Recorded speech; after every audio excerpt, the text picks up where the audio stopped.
they show up with this RN behind their name, and there's this automatic expectation that, like, maybe you and I had incredibly rigorous training, right?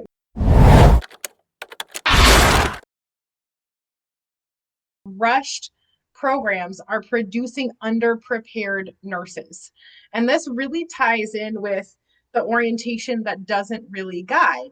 So we're talking about, like, in response to COVID and these fast track nursing programs that are just churning out new grads faster, and they're showing up on the job with even less training than is actually required. So again, this also kind of ties in with, like, they feel like they're failing before they even graduate, because then they show up with this RN behind their name, and there's this automatic expectation that, like, maybe you and I had incredibly rigorous training, right? Like in school, but then, like, for me, I also had a job where it was literally my job to do clinicals and get paid for it while I was going to school. So by the time I graduated and became an actual nurse, like, I had some really great skills. And just walking in with that expectation of, like, well, I knew that. Like, why don't you know that?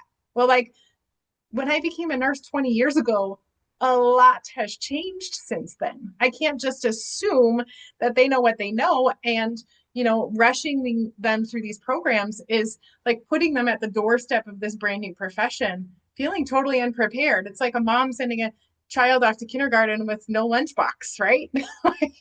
That's a great analogy. Um, that is, it is because what's going to, that's perfect analogy, I think. Now, I want to ask you, do you see differences based on the setting for the new grad? Um, what I mean is being part of a hospital system versus being part of a long-term care system. I see a lower expectation for our teams in some of those long-term care arenas Mm-hmm. than I see in a hospital environment. And I wonder, does the orientation, is it also a mismatch in those more acute areas? That's a great question. And this is one that I absolutely believe there is a different level of expectation.